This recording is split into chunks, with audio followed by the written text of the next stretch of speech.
Okay, hello everybody. Today we are here in Microsoft Flight Simulator at 27 Whiskey Lake Wenatchee. We are in the Piper Cub and we have a fun VFR flight to Pangborn, Echo Alpha Tango. We'll get ourselves started very quickly in the Cub and then I'll tell you a little bit about why we're doing this flight. So we'll start with our checklist here. So this is a flight which I've done in X-Plane. I will put the link in the details so that you can watch it, and afterwards you can determine who worked best, X-Plane or Microsoft Flight Simulator. You know, I love both products. I'll give you my opinion at the end of this video, having done both. The Piper Cub is one of the better aircraft, I think, for Microsoft Flight Simulator. The modeling is terrific. Love the look of it. It's got a really good checklist, great exterior views. And what's not to love about a Piper Cub? Throttle. Open 1/4 inch. Starter. Engage. Throttle. Love the sound of that engine. And this is another place where Microsoft Flight Simulator really excels. It's in the sounds. Alright, so we've got a nice straightforward VFR flight. We're going to take off from Lake Wenatchee and pick up Route 2 and then follow Route 2 right to Pangborn. Should take us through some scenic mountains along the way. Our other option would be to follow the river, but that's just going to intersect with Route 2, so I'd rather just stick with the route. Okay, we'll get all of our lights on.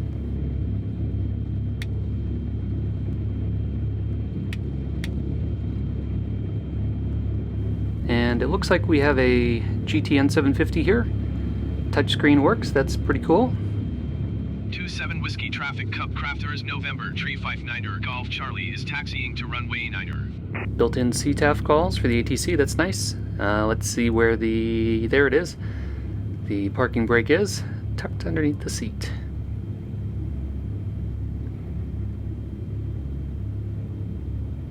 And we're good.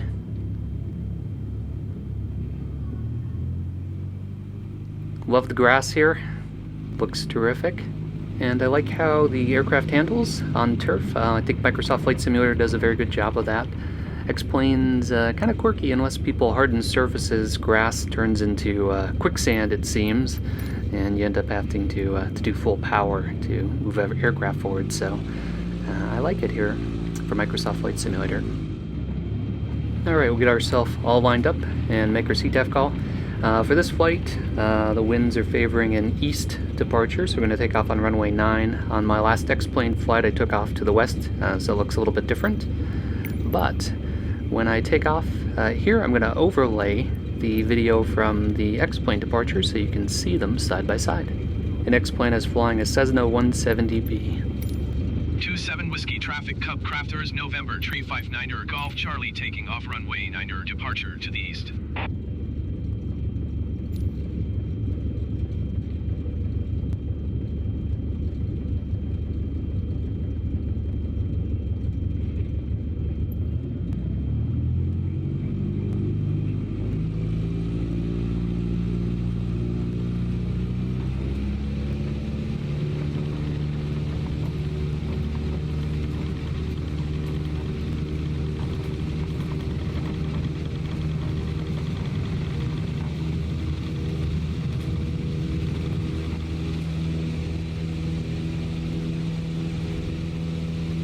Alright, the Cub handled really well there on takeoff. Liked the feel of it, and you know, I really like how much I feel like I'm flying in Microsoft Flight Simulator.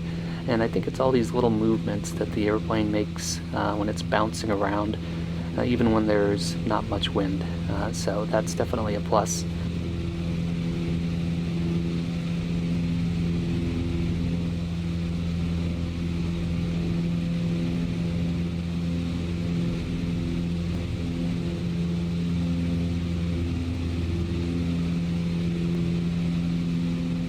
Like the feature that you could hit the spacebar and peer up over the nose. Hit the spacebar again to go back down to your normal view. Good for landing, especially if you don't have something like head tracking, or taking off in this case. So scenery here looks green, really green. I think that's one of the big differences between the X-Plane scenery that I was flying over, which was Orbic's True Earth Washington, versus the Microsoft Flight Simulator scenery. In fact, in general, I'd say Microsoft Flight Simulator makes everything very green. Might just be the time of season that the photos were taken, so I think that sometimes Microsoft Flight Simulator is a little too green, and sometimes Orbix is a little too brown. Just depends on where you're flying.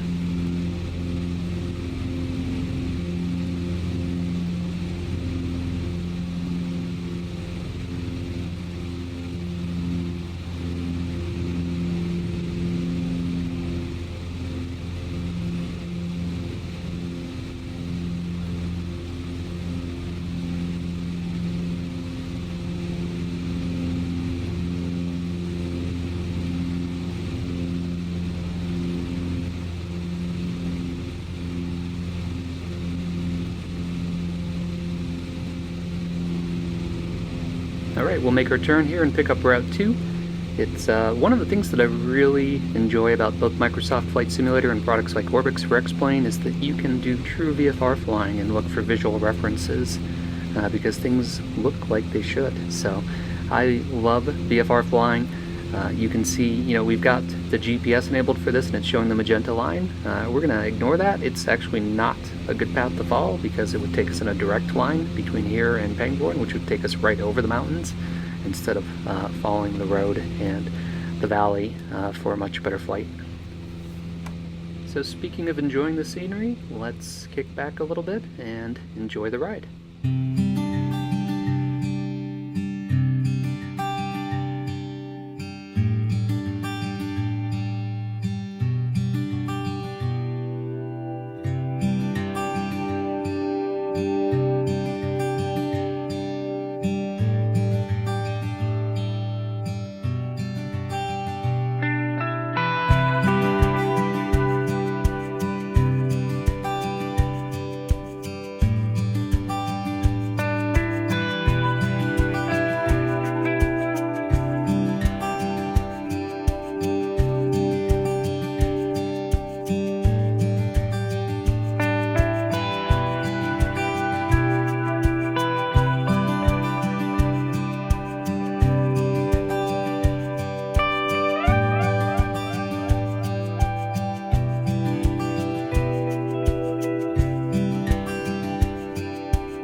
Alright, well that was a lot of fun. So what did you think? Who wore it better? Having done both flights, I'd say I preferred X-Plane for this one. Not that I didn't love the Microsoft Flight Simulator flight. I love both products, and you don't have to choose. I own both, right? So you don't have to pick one flavor, just whatever you're in the mood for today. And I think some flights are much better in Microsoft Flight Simulator, and some are better in X-Plane. When I did the X-Plane flight, it was in virtual reality, and I know they're going to have virtual reality for Microsoft Flight Simulator, but this particular flight in VR is amazing. Seeing the scale and the depth of the mountains that you're flying over, it's a whole different experience.